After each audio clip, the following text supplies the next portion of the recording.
my best friend actually called me and said, I know this great family. Would you be interested? I said, no. And then she called the sister up and she called him up and said, would you be interested? He said, no. So we kind of thought no. But then they forced us to talk to each other. In 1 month, they finally convinced us and we started talking with a hi.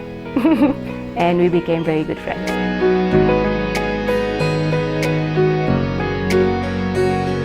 Well, my sister and Zara's best friend kind of convinced us. It took my sister about a month. All I kept saying no, is that I don't want to marry somebody in Fiji. But my sister just kept saying, just talk to her once. Just once. If you don't like it, it's all good. But Zara's amazing, and I trust my friend. So that's with one message I sent to Zara, said hi. And that's what we were stuck on, hi. Actually, it wasn't the first date. I was in Australia when my dad called me and said, look, I fixed up your marriage. There's a guy and I like him, which I've already liked from before, but it's his choice apparently now. So because this is an arranged marriage. We met on the 22nd, maybe, or 23rd of Jan, because he came home, and that's the first day where we actually decided to match our height. But then we started talking. Once we started talking, we got to know each other a little bit more, and then I had to convince myself, it's like, hey, I have to come down to Fiji and get married to this girl. But it was amazing talking to Zara over the phone. We started talking over the phone and it got amazing. And we decided, like, hey, I'll be going to Fiji. And I told Zara that I'll be in Fiji and I would love to see you. It was very tough having a relationship, long distance relationship with Nisar, because his timing and my timing is awful. When he goes to sleep, I wake up. When he wakes up, I go to sleep, which is the most terrible thing in our relationship. But I think we nailed it, and that's why we are married. But yeah, we had our highs and lows, but it was amazing. I guess that's what relationship is all about. And long distance relationship, the most amazing thing is you discover each other maintaining that distance. You're not really physically there, but it really gets your understanding going, because I think what is most needed in our relationship was understanding each other's timing, and that was there all throughout in the past 2 years. Yeah, and it worked. It's like, wow, she looks amazing.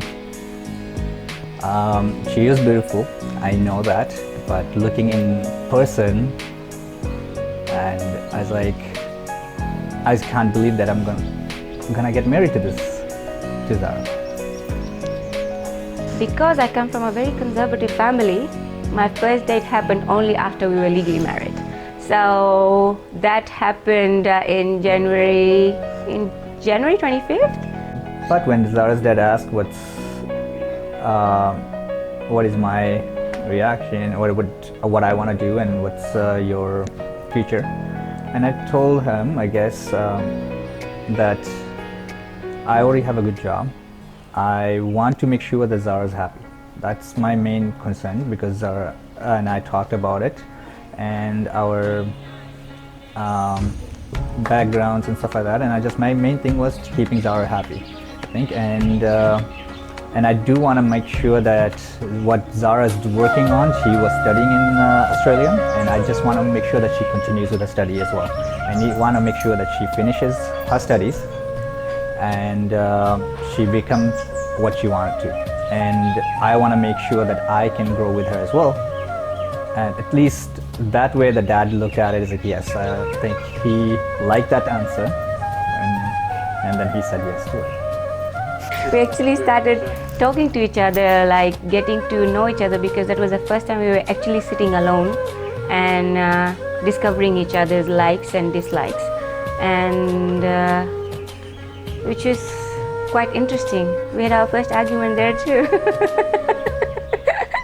which was quite funny because we argued over food, and which absolutely doesn't match.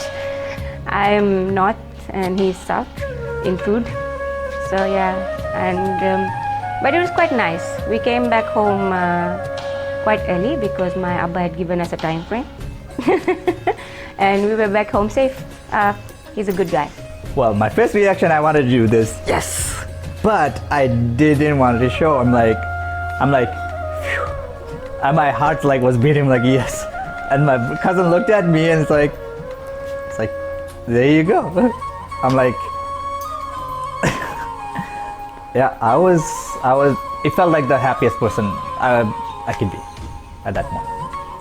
Okay, this is to you, Nisar, that no matter how much I love makeup, I will always choose you over makeup. I promise that to you.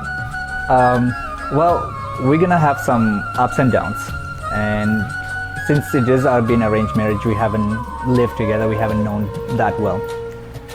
I mean, there will be time comes that it's gonna be tough, but as long as we can sit down and talk, I think we'll be fine.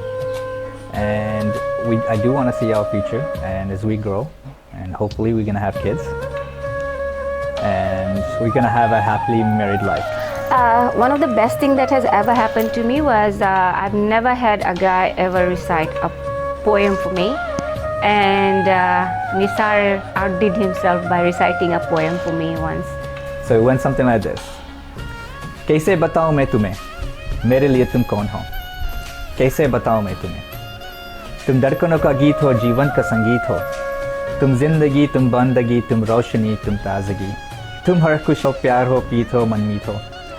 आँखों में तुम, यादों में तुम, सांसों में तुम, आँखों में तुम, नींदों में तुम, ख्वाबों में तुम हो मेरी हर बात में, तुम हो मेरे दिन रात में. तुम सुबह में, तुम शाम में, तुम सोच में, तुम काम में. मेरे लिए पाना भी तुम, मेरे लिए रोना भी तुम. जागना सोना भी तुम. चाहूँ कहीं, देखूँ कहीं, तुम हो हाँ, तुम हो वहीं. कैसे बताऊँ मैं तुम्हें, तुम भी मैं कुछ भी नहीं. कैसे बताऊँ मैं तुम्हें, तुम मेरे लिए कौन हो?